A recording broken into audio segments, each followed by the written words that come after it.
welcome to State of Business on Art Television. I'm Heshain Alia. Let's have a look at the headlines first. Gazette notification on new COVID-19 regulations signed and all cinema halls closed until end of this month. Sri Lanka must always follow the Busan partnership principles stressed by US Ambassador to Sri Lanka, speaking over Sri Lanka-China relationships. News in detail. The curfew was imposed in the Katunaika police jurisdiction from 5 a.m. today until further notice as a precautionary measure given the rising number of COVID-19 cases. In the meantime, the Government Information Department announces that nearly 10,000 PCR tests have been carried out in the country yesterday, which is the highest number of PCR tests carried out in a day so far. The curfew was imposed in the Katunaika police jurisdiction from 5 a.m. today until further notice, and thereby curfew is imposed in 19 police jurisdictions now. However, despite curfew, factories in the Katunaika Free Trade Zone are permitted to operate and workers can present their company identification cards as a curfew pass.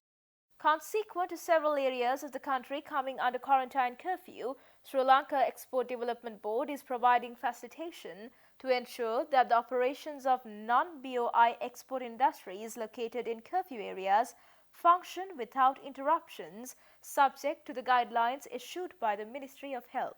The EDB is providing recommendations to enable export companies which are located in curfew-imposed areas to obtain curfew passes from respective police stations so that employees who reside outside curfew areas can engage in work in their factories. In the meantime, 132 persons tested positive for the virus yesterday and 49 more COVID-19 persons were tested positive for the COVID-19 by 3 p.m. today.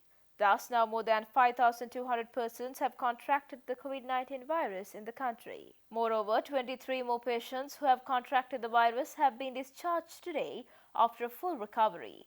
Thereby, a total number of 3,380 persons have recovered from the virus. Subsequently, the Department of Government Information notes that 9,974 PCR tests were carried out in the country yesterday, accounting to more than 34,000 PCR tests carried out in the country so far. In this backdrop, the Government Medical Officers Association has provided a 10-point based proposal to the Health Minister yesterday concerning the new detected COVID-19 cluster in the country. The GMOA warns that the capacity of the overall health sector will be full concerning the rising number of COVID-19 cases with the Dewlapitiya cluster and asks the Health Ministry to take necessary steps to meet the demand.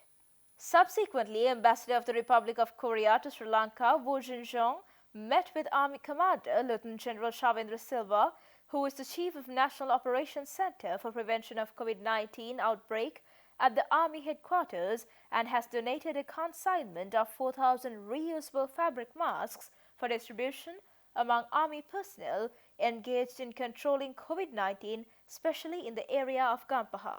Meanwhile, Sri Lanka Film Corporation announces that all cinema halls in the country will be kept closed until the 31st of October due to the prevailing situation in the country.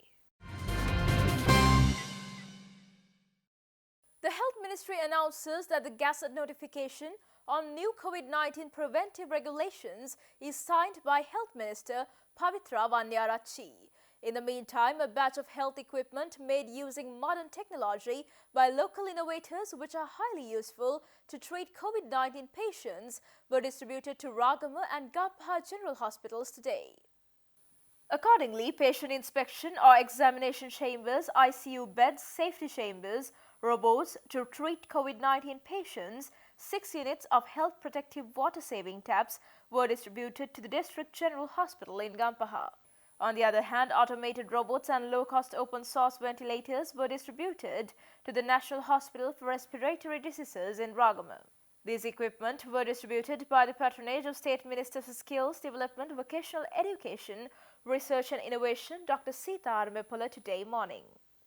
This time we have a satiric situation in Sri Lanka with the COVID-19 infection. So hospitals, they face a lot of difficulties, how to examine patient, how to handle patient, how to identify suspected patients and those things. We do so many inventions during last few months, but today we introduce few new equipments to handle patient in the OPD or emergency unit. So then the staff can safely handle patients. Also we can deliver a lot of new technology to the patients in Sri Lankan hospitals, and also we are planning to improve those things with the feedback of the users from those hospitals. Today we just gave everything to Valisara and Gampa hospital. In future we are planning to deliver so many other equipments to the other hospitals also.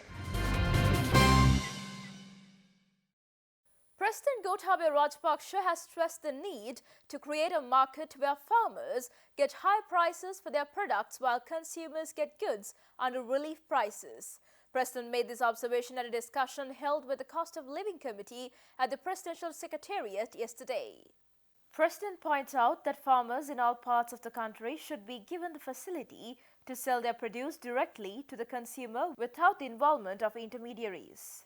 President also instructed officials to take immediate steps to cultivate coconut in the paddy fields, which are named as barren lands. On the other hand, Basil Rajapaksa, who is the head of the Presidential Task Force on Economic Revival, said that a formal program is being formulated to meet the local demand for vegetables, fruits and eggs.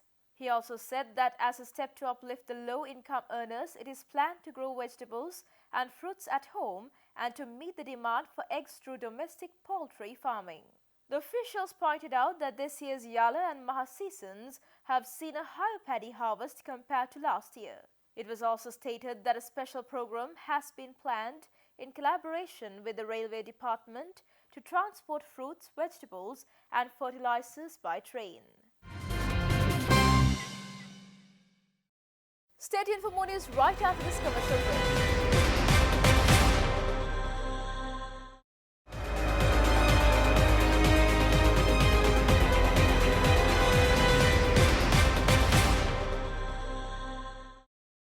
Welcome back after the break.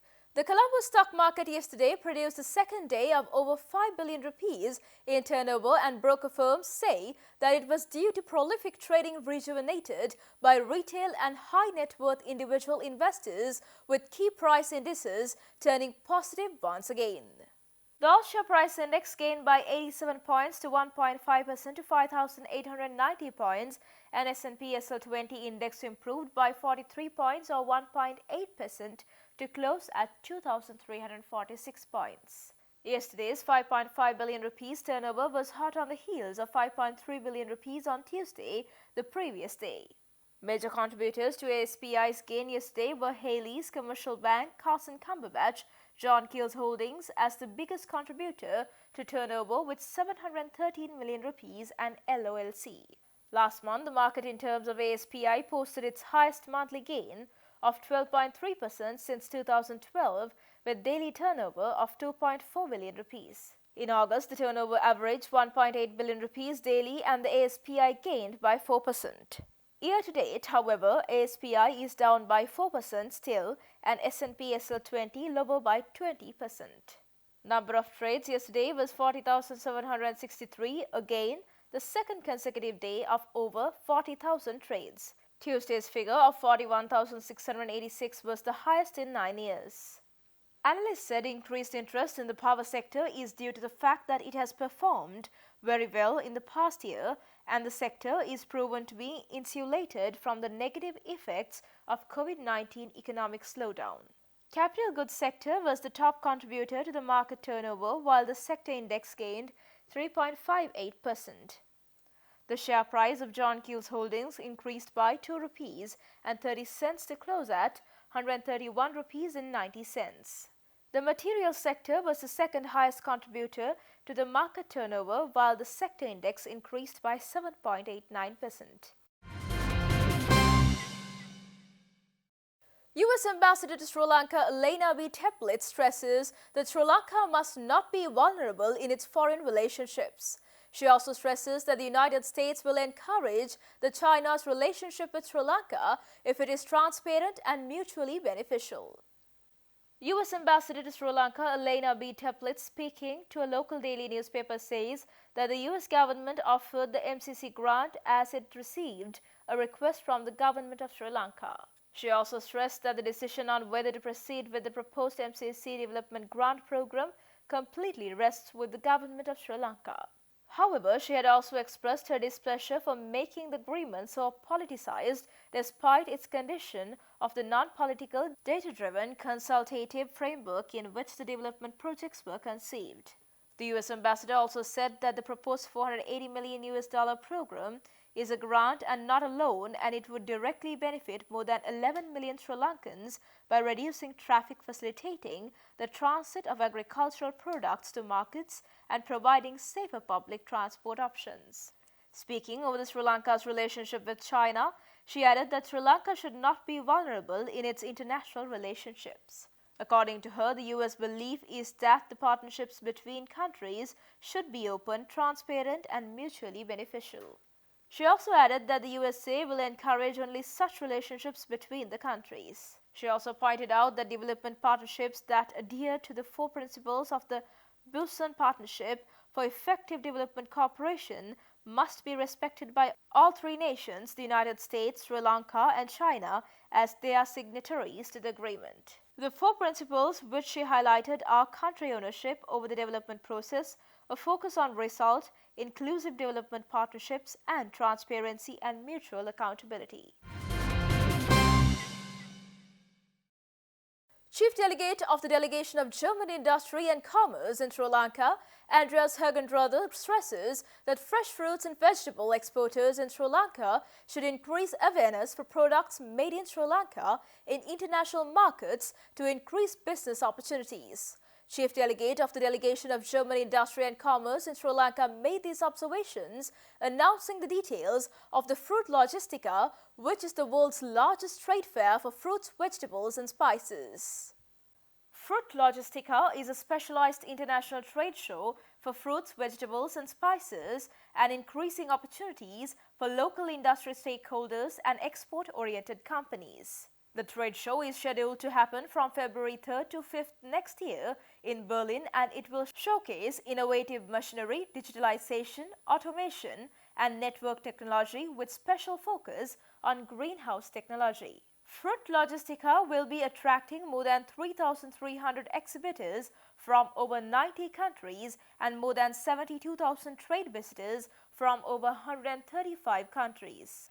Thus, the trade show offers exhibitors an international platform while providing an opportunity for face-to-face meetings with potential business partners and strengthening existing business relations with suppliers and customers. The world's largest trade fair on fruits, vegetables, and spices. We have decided to concentrate and to promote this fair as the official representative very much because we see a concrete potential for Sri Lankan exporters of fruits, vegetables, and spices to promote themselves in a very professional way. There is no other event in the world that can be compared to Fruit Logistica. 3,300 exhibitors, 72,000 trade visitors, so only trade visitors. It's a pure B2B show, and they are coming from more than 135 countries. So it's the most international event in the world, and I think it is the ideal platform to promote made in Sri Lanka related to agricultural products.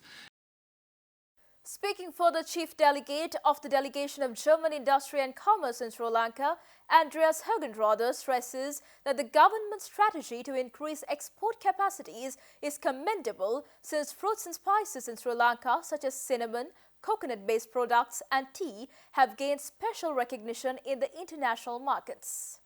We were very delighted when we saw that strong focus that the Sri Lankan government has, not only to develop the capacities here in the country to increase self-sufficiency, but also to increase export capacities. And we know that quality standards have been introduced and respected also by Sri Lankan companies, and they have their market share already in the European Union, but also worldwide, in particular when it comes to coconut-based products, but but also to spices. Sri Lanka is the major supplier of cinnamon, and we also know there is an initiative supported by UNIDO and the European Union to register the geographic indication Ceylon cinnamon at the European level, an effort that we definitely also promote.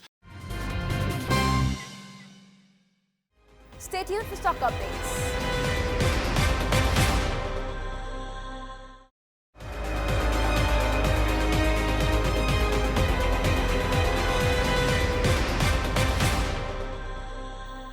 Welcome back after the break. The trading at Colombo Stock Exchange ended on a positive note today. The All-Share Price Index gained 29.87 points to close at 5,920, and the S&P SL20 gained 19.31 points to close at 2,366.14.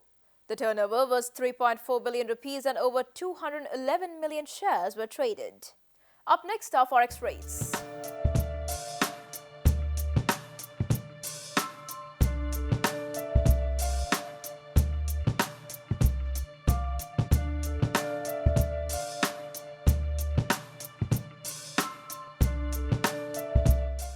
And that's all news for today. See you tomorrow with State of Business at the usual time. Until then, take care and good night.